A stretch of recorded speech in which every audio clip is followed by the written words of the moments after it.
رب زدني منك علما وأنلني منك فهما رب زدني منك علما وأنلني منك فهما. السلام علیکم ورحمۃ اللہ وبرکاتہ. سلسلہ نمبر 36 رات کی عبادت اور تہجد کے آداب. نمبر 1 لوجہ اللہ عبادت کرنا، یعنی اللہ کے لیے عبادت کرنا. آپ صلی اللہ علیہ وسلم نے فرمایا اللہ اسی عمل کو قبول فرماتے ہیں جو خالص اسی کے لیے کیا گیا ہو اور جس سے اس کی رضامندی مطلوب ہو. نمبر 2 رات کی عبادت کی توفیق کے لیے دن میں غیبت، جھوٹ، لغویات، بد نظری اور دیگر معاصی سے اجتناب کرنا. نمبر 3 عبادت کے لیے اٹھنے میں آسانی کے خاطر باوضو اور داہنی کروٹ پر سونا. نمبر 4 رات کی عبادت کا معمول نہ چھوڑنا. آپ صلی اللہ علیہ وسلم نے فرمایا اے عبداللہ فلاں کی طرح نہ ہونا کہ وہ رات کو عبادت کرتا تھا پھر اس نے رات کا قیام چھوڑ دیا. نمبر 5 صرف جمعہ کی رات کو عبادت کے لیے مخصوص نہ کرنا. آپ صلی اللہ علیہ وسلم نے فرمایا جمعہ کی رات کو دیگر راتوں کو چھوڑ کر عبادت کے لیے مخصوص نہ کرو. نمبر 6 تہجد کے وقت اٹھ کر دعا پڑھنا.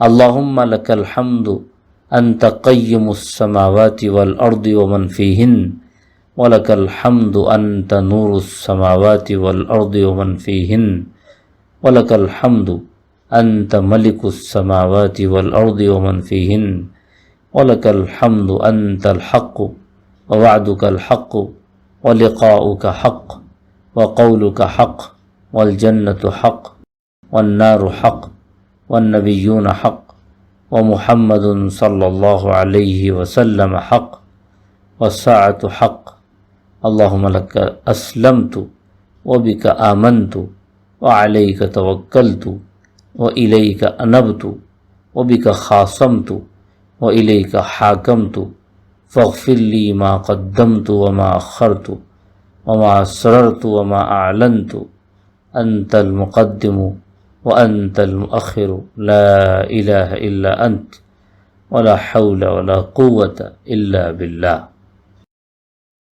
نمبر 7 اپنے گھر والوں کو جگانا. آپ صلی اللہ علیہ وسلم نے فرمایا اللہ سبحانہ و تعالی اس شخص پر رحم فرمائے جو رات کو نماز کے لیے کھڑا ہوا، نماز پڑھی اور اپنی بیوی کو بھی جگایا اور اس نے بھی نماز پڑھی. نمبر 8 رات کو عبادت کے وقت مسواک کرنا. نمبر 9 پہلی 2 رکعتیں مختصر پڑھنا. آپ صلی اللہ علیہ وسلم نے فرمایا جب تم میں سے کوئی رات کو نماز پڑھنے کے لیے کھڑا ہو تو 2 ہلکی رکعتوں سے ابتدا کرے. نمبر 10 رات میں 2 رکعت کر کے نماز پڑھنا. نمبر 11 درمیانی آواز سے قرأت کرنا. اللہ سبحانہ و تعالی کا ارشاد ہے اور تم اپنی نماز نہ بہت اونچی آواز سے پڑھو اور نہ بہت پست آواز سے، بلکہ ان دونوں کے درمیان معتدل راستہ اختیار کرو. نوٹ: حسب موقع بلند و پست آواز سے تلاوت کی جا سکتی ہے. نمبر 12 نیند کا تقاضا ہو تو سو جانا.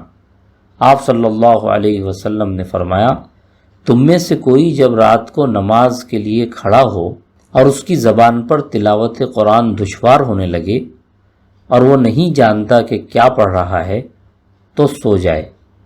نمبر 13 وتر کو سب سے آخر میں پڑھنا. آپ صلی اللہ علیہ وسلم نے فرمایا تم رات کے وقت اپنی آخری نماز وتر کو بناؤ.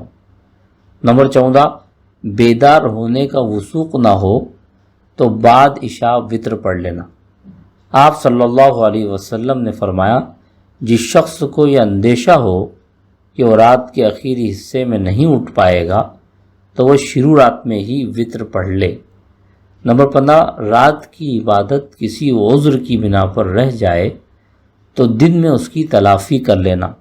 حضرت عائشہ رضی اللہ تعالی عنہا فرماتی ہیں آپ صلی اللہ علیہ وسلم پر جب نیند کا یا تکلیف کا غلبہ ہوتا جس کی وجہ سے رات کا قیام نہ کر پاتے تو دن میں 12 رکعت ادا فرماتے۔